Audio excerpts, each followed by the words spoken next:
Hey guys, welcome back to my channel. So this bike is really taking shape now. I've only had a little bit of time here and there in the evenings to be working on it, so I haven't done videos on each step just because most of them have been small tweaks as I've found time. And a lot of these steps are also the same as I've had on all of the other bikes I've put together on this channel. Just this one in a particular configuration that I'm really looking forward to riding. And I'm hoping actually in this video that I'll get first start. I don't have a fuel tank, but I can hook up a fuel bladder to hopefully turn it over. Also stay till the end. I'm going to do a giveaway for one of the Quiet Exhausts from TBoltUSA. I still have their test unit, which I think is very similar to the final production one. But since I have the final production one, I'm giving away the test one to somebody that leaves a comment below. So stay tuned until the end and I'll give some more information on that giveaway.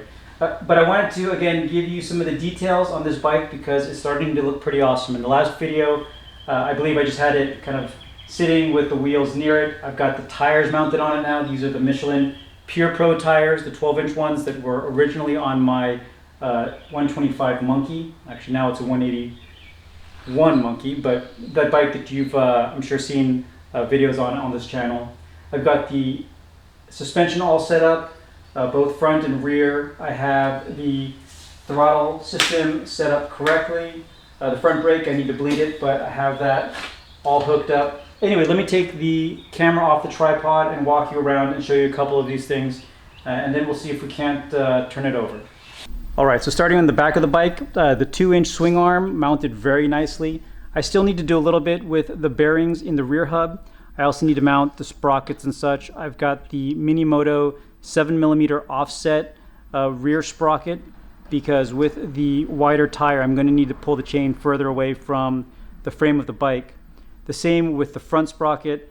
I haven't been able to find a 7mm offset one in the tooth configuration that I want, so I may manufacture one. I may first try to see if I can't get away with only having the offset rear sprocket and using the regular spaced front sprocket. I don't know if that may throw the chain or not, but I'll give that a shot first.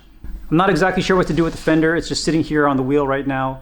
The spacing with the extended swing arm and the much bigger tire makes it such that if I try to mount this in the original position, it's going to be way too close for one, and also have a strange angle against the tires. So I'm not sure what type of mounting I may try to figure out for the rear fender for now, just sitting here for looks.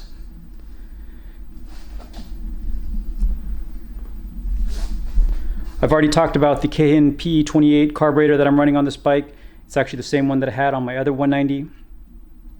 I installed the Opus front oil cooler mount that I got from Motor Kit. Also had that on the Zongshen 190. It fits the exact same way on the Daytona 190. And then this is just an inexpensive oil cooler that I picked up off eBay. It comes with the Coolant Lines though, and it's very similar, if not the same one that I had on the other bike as well, that did a great job at keeping the temperatures cool.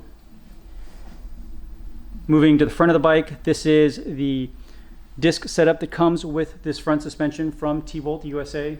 Looks really nice. I haven't actually had the chance to bleed the brakes and test it out yet, but I'm hoping to actually have first ride here pretty soon, and I can't imagine that it won't have much better stopping power than the brake shoes that come in the regular 10-inch CT70 wheel. It has a single piston caliper and a pretty sizable front disc, and it also has a pretty cool look. So moving back around to the other side of the bike, the lighting's not going to be as good because it's bright outside of the garage, but here you can get a better look at the coolant lines that already had ports set up on the Daytona 190, just like the Zongshen bike. It was designed to be run with an oil cooler. And then the awesome full titanium over racing exhaust is on, and I can't wait to see what that sounds like.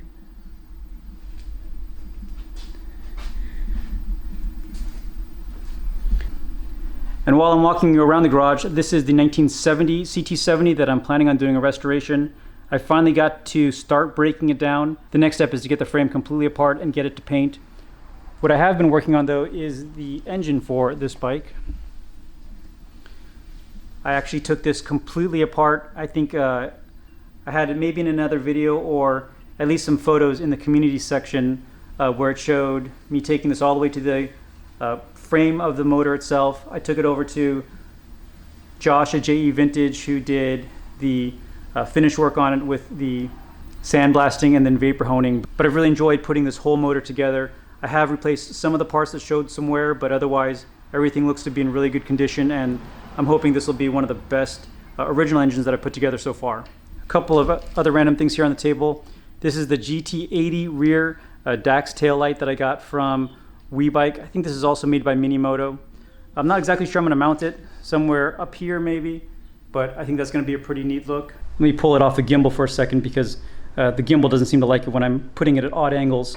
Here are all the electronics so far on the bike. TrailBuddy actually sent me their full universal 12-volt harness that I've used in the bikes before, and it's actually a great harness. But in this case, the Daytona 190 uses a different type of CDI and regulator rectifier than the Zongshen or the other Lifen bikes. So some of these harnesses aren't as plug and play as it was on the other bikes that I've done. In this case, I think it's going to be easier for me just to make a custom harness. I'm not planning on running turn signals, just lighting and brake lights, and of course all of the electronics to run the bike. I think I will do a 12-volt battery, but I think I do have the bike, at least for now, wired enough to get it started. All right, I've got my ethanol-free fuel hanging up here and a line that I will run down into the carburetor directly. The only thing that it's doing for me right now is that it's acting as a kill switch when it's off, grounding the coil to the frame. So as long as I have that on, I think everything else will be good to go. So let me set this on the tripod, get some ear pro, and try to turn it over.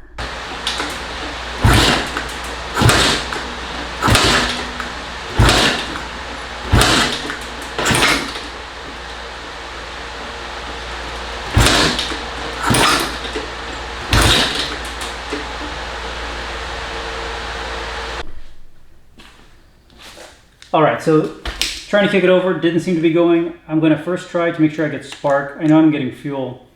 Actually, I'm going to try to use the drill here to spin it around and make sure that I can see this. Yeah, big bright spark. Okay, so fuel and spark, and I know I've got compression, so I'm going to put it all back together and try to start it with the drill instead of the kick. I think maybe the kick just isn't good enough for this first go. It is a pretty big cylinder. Let me open the garage back up, put this back together, and we'll try it again.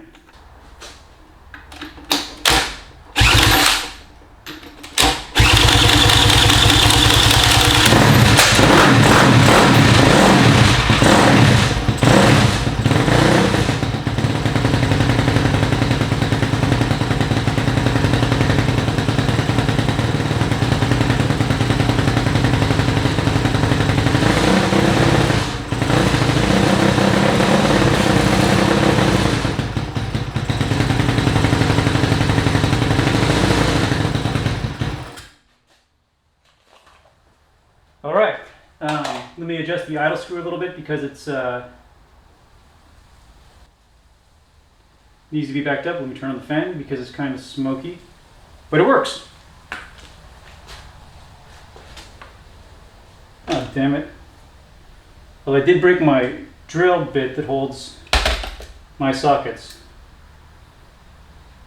That was stupid.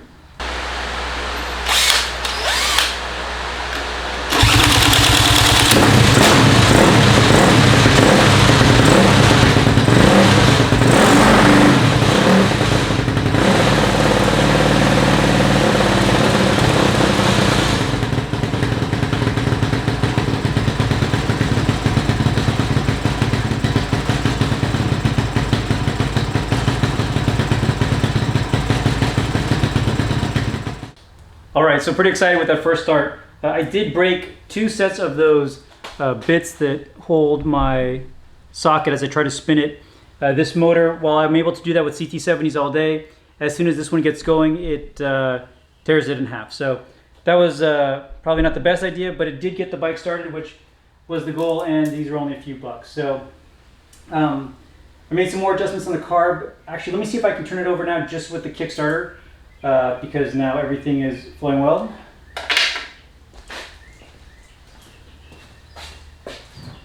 Still gonna put on ear pro because it's noisy.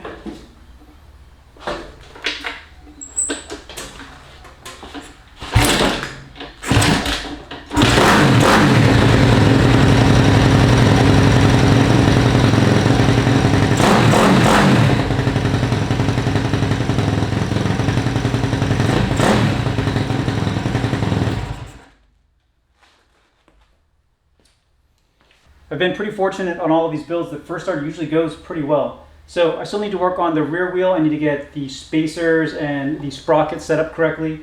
And then I need to get a chain. Again, I need to figure out what I do with the front sprocket. The electrical still needs to get figured out. I've got the core electrical working for the bike to run, but I now just need to get the electricals for the lighting. I also need to get lights for the bike.